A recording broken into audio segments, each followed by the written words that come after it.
Welcome, friends of the Greasy Shop Rag. If you stumbled across this video on YouTube and you're not familiar with the Greasy Shop Rag, my name's Scott. I'm a gearhead on a budget, and I write a blog twice a week.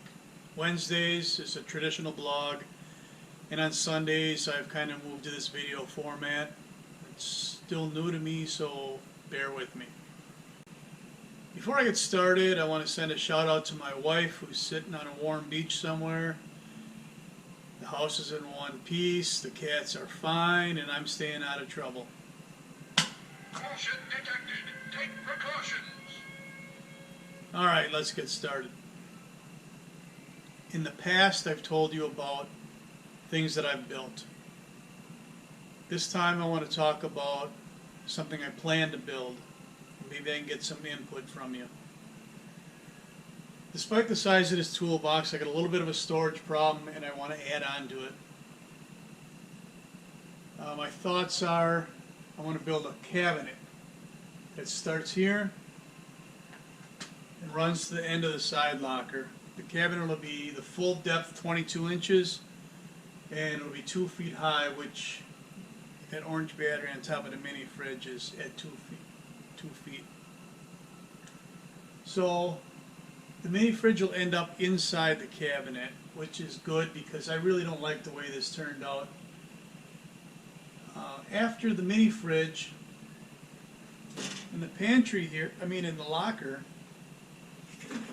I have these storage containers, and I'd like to free up that space, so I want to put them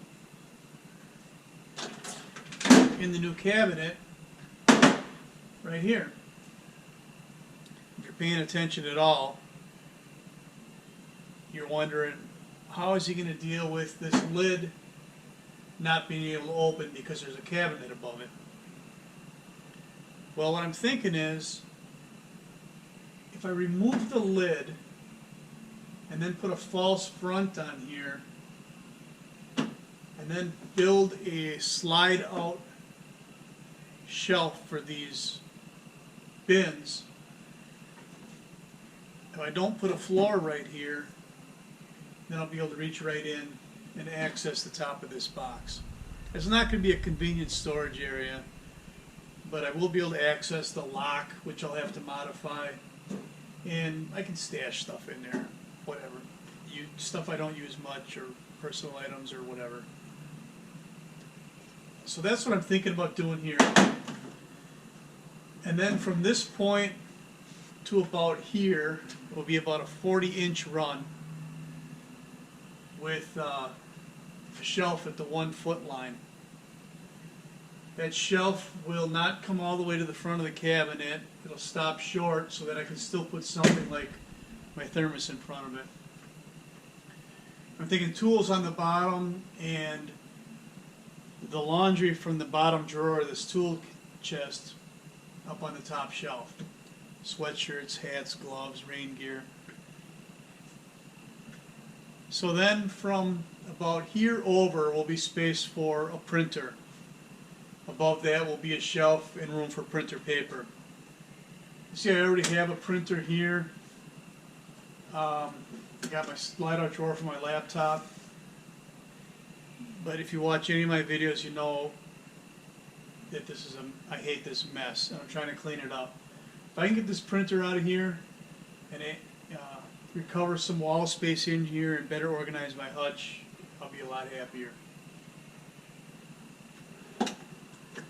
So I'm thinking about a flip front door.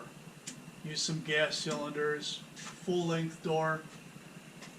If I had more of this material, yeah, I'd love to make a roll-up door.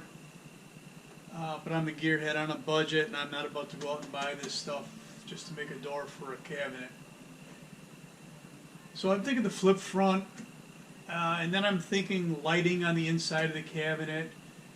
And I know Snap-on makes for the work surface that overhangs with LED lighting shooting down to light up drawers.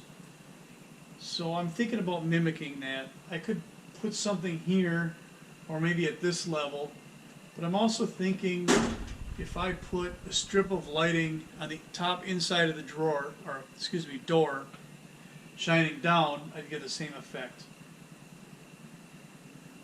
If you got any ideas or suggestions, I'm all about it. Let me hear what you got. I need to incorporate a clock into this setup somehow. I'm thinking about adding some speakers. That's as far as I am right now. So if you get any ideas, let me know. Put some in the comments down below, or go on my blog at thegreasyshoprag.blogspot.com and comment there. Thanks for watching. Later.